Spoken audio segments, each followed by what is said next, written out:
Everyone remembers the day when Alan Garcia opened the door to the prosecutors and chose the rifle.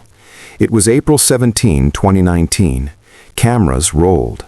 Polite knocks turned into an alarm that would shatter a nation's complacency.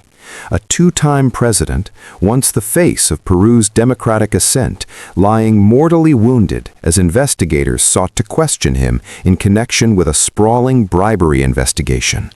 He died hours later in a Lima hospital. The image of Garcia's last hour became a punctuation mark on a scandal whose roots reached far beyond one man. To tell that story, you must go back to 2014, to Brazil's Operation Car Wash, Lava Jato, where detectives chasing money in offshore accounts uncovered a corporate machine built around illicit influence. Odebrecht, a Brazilian construction giant, did not merely pay bribes as isolated favors. Prosecutors discovered a clandestine, structured operations unit that ran a disciplined system of slush funds, shell companies, and intermediaries to buy contracts across Latin America and Africa. In December 2016, Odebrecht struck guilty pleas with U.S., Swiss, and Brazilian authorities and agreed to pay more than $3.5 billion in fines. As the company began to cooperate, the names spilled over into neighboring capitals. In Peru, Odebrecht ultimately admitted it had paid roughly $29 million to secure contracts between 2005 and 2014. That confession set off a cascade of investigations that reached presidents, ministers, and campaign leaders. The conspiracy was not a single secret handshake. It was an industrialized exchange. Construction contracts, highways, and ports funneled back payments. Offshore accounts and consultants masked the flow. Local political operatives distributed cash, and a culture of impunity let patronage become policy.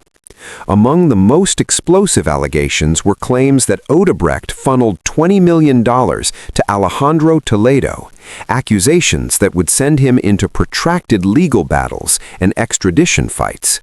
Ollanta Humala and his wife faced detention and investigations tied to campaign funds. Pedro Pablo Kuczynski's links to Odebrecht played into the political crises that forced his resignation in 2018. Keiko Fujimori's party was also implicated, and she was jailed briefly in 2018 on money laundering suspicions. Alan Garcia always denied wrongdoing. Yet investigators accused him of obstructing probes and receiving payments tied to public works. When police arrived with an arrest order, the world watched a desperate act that turned a corruption probe into a national trauma. Garcia's suicide did not conclude the story. It raised moral and legal questions about accountability, due process, and the reach of corporate corruption. Across South America, the fallout was seismic. Courts, prosecutors, and journalists pieced together spreadsheets of wire transfers and shell company invoices. Former executives became cooperating witnesses. Ministries and contracts were re-examined. Dozens of politicians resigned, were jailed, or became defendants. Entire political careers were ruined, and public trust eroded as voters watched institutions struggle to respond. The conspiracy's anatomy, an organized corporate strategy to commodify public office, forced a rethinking of governance. Investigations exposed weaknesses, lax procurement systems, opaque party financing, and legal frameworks that lagged behind transnational schemes. Reform efforts accelerated unevenly. New anti-corruption laws, asset recovery initiatives, and international cooperation followed, but the same structural incentives that fed Odebrecht's operations persist. Today, years after Garcia's death, the Odebrecht affair remains a cautionary tale and an unfinished courtroom drama.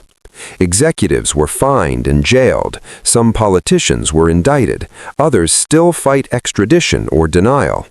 The scandal stripped away a comfortable fiction that big infrastructure and political power could be disentangled cleanly.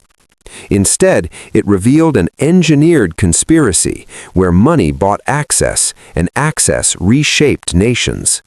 The photograph of that day in April 2019 endures, not just as the final frame of a man's life, but as a flashpoint, a reminder that when private schemes infiltrate public institutions, the consequences are measured not only in contracts lost or fines paid, but in the collapse of public trust and the fragility of democracy itself.